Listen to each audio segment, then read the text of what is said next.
connection problem. So now we're live. So I'll start from the beginning if that's fine for you. Yes, of course. Okay, super. Okay, so welcome everyone and welcome with me our guest speaker, Hani Naguib, in this session called Don't Fake It Till You Make It. He's a leading business designer and innovation consultant, and he brings a decade of experience in preparing executives and entrepreneurs to become inventors. So I leave the floor to you now. Okay, thank you. So, hi everyone, happy to be here today. And I want to talk to you a little bit about my work with entrepreneurs. So, for almost a decade now, I've been working with a lot of entrepreneurs, especially on the early stage startups, on designing and validating business models. They usually come to me and say, Hani, on our first mentoring session, they go say, Hani, I have an idea that is so-and-so, and then they rush into describing a product that they want to sell to the customer segment, A class, B class, C class, sometimes very few D class. And I usually tell them these are Mercedes-Benz models. You really don't know your customer segment much. But then they focus on how different they are, how different the product is, how different the idea is, discuss argument that would convince investors, and ask for all the shortcuts that they can get. Okay, this kind of mindset is actually a very linear mindset. The approach that they will use is they want to go from idea to launch very fast. They will focus on product development in the business plan. And here's what's wrong with focusing on the product and the business plan. This means that you are actually building a product that would convince an investor, but actually forgetting completely about your customers. So that's not really good. And also another thing about this approach, that as you can see, this linear approach quickly undermines your flexibility to do any iterations or fix, any mistakes or failures that you might encounter, and quickly as well increases your spend. This is high risk. In case of in the context of a startup, this is extremely high risk.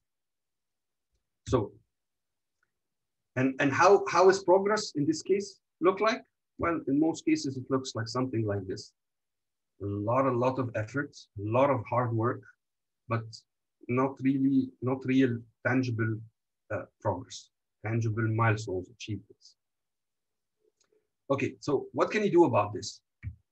Well, number one, when you get an idea, you have to understand that what you have actually is something that is really hazy, like an abstract notion of value. It's not yet concrete. To make it a little bit more concrete, I would suggest that you turn this abstract idea or the abstract idea of value into value proposition, using perhaps value proposition statements. And then you need to understand what kind of technology do you need to make this value proposition a reality in the real world. Once you've accomplished that, you need to look at the environment that you are in, the environment that you wish to conduct business in, that you wish to launch this startup in, and start and understand that how similar the value that you're offering and the technology that you're going to use over there in this market. And from that, you can understand if you are too similar, if you're too different.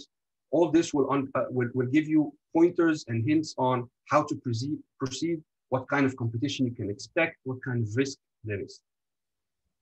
But once you understood that and you found that there is potential for you to continue, you need to go and talk to your customer and ask them how different they need you to be, how different they need this value to be, what's missing. And also, accordingly, modify your technology to offer this value proposition, or perhaps you will need to completely change the interface, the UI, the UX approach. Okay. So now that we are value focused, your startup is value focused, focused on understanding value. How can we create progress in such context? Well, number one, evidence-based progress. That's it.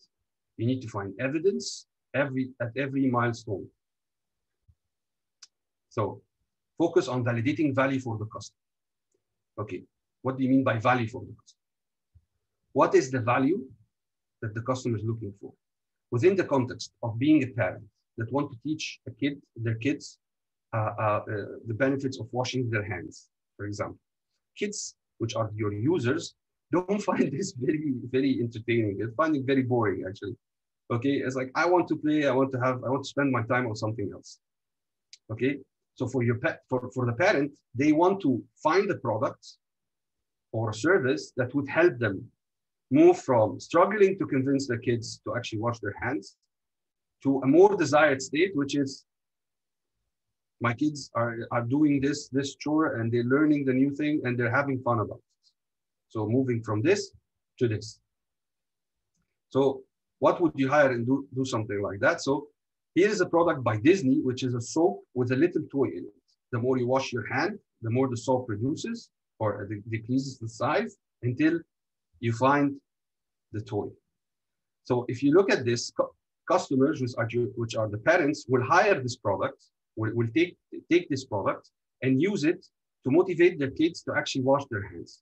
And the kids at this early age, loving the Disney character, would actually be motivated to wash their hands maybe twice before meals and after meals, just to reach to that product. And also because they might get bored of the same thing, Disney has offered a wide variety, a different variety of all the lovable characters for kids at this age. So as you can see, this is value for your customer. This is designed to give value to the parents, which are the economic decider, the paying customer, and the kids, which are your users in this case.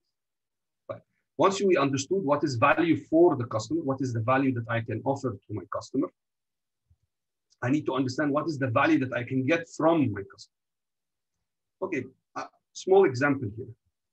I can offer them my value proposition. I can offer them, I can do a small test, offer a value proposition, rent a Vespa for a low monthly price of $20. Try it now for $20.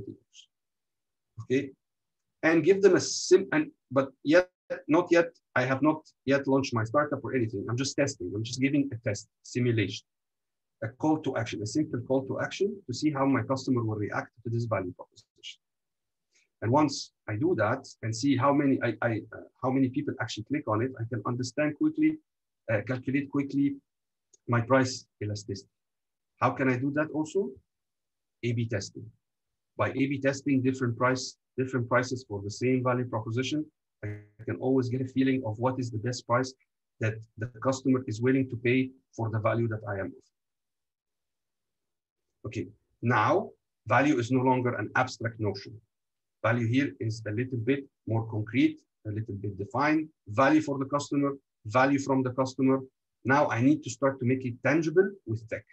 How can I make it tangible with tech? Well, okay, third step, let's work on validating the technology itself, the engineering. Let's create the ugly, I call it the ugly prototypes, the ugly monsters. So the engineering works. So this is a prototype for a very famous product, but a very early version of it. Very ugly, as you can see, but it does everything. It's a touch screen. You can use it, very simple software. It does what it's supposed to do. Another example, this is also was a very popular prototype for a very popular product. Also very ugly, but it does everything it's supposed to do.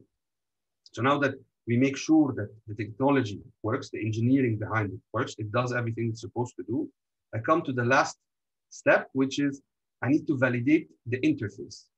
I call it the value tech. It's like how you convert a validated value proposition into something intuitive and repeatable and reliable interface.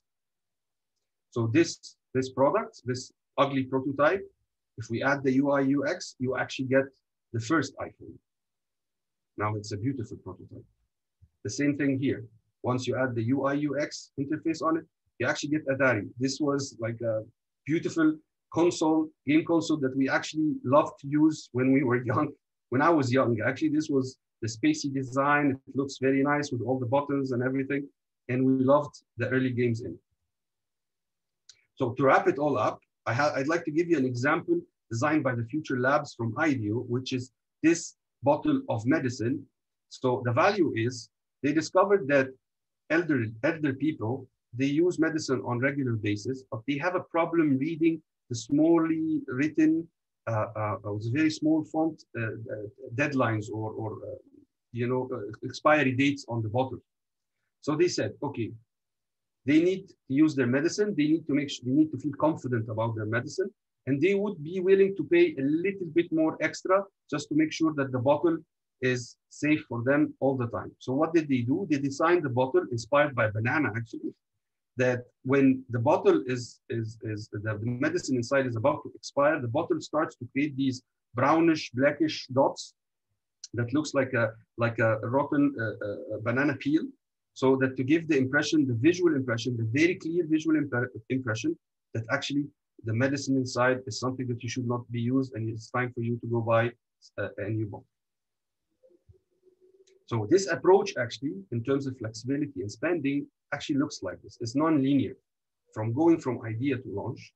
So at first, when you get your idea, you do a little bit of research on what is similar value, what value out there is similar to you. Then you design a small prototype of this value and try and go talk to your customer using it to validate value for the customer. Once that's okay, you can go and validate value from the customer and so on. Validate tech, proof of concept, validate tech, UI, UX, or value tech. Then you write your business plan, give a small pilot, and you launch. If you notice here that at every step of the way, there is always a very easy way to go back with least spending and higher and very high flexibility. At least until you find out about value from the customer. So this process has high flexibility, lower spending, and of course, lower risk for your startup.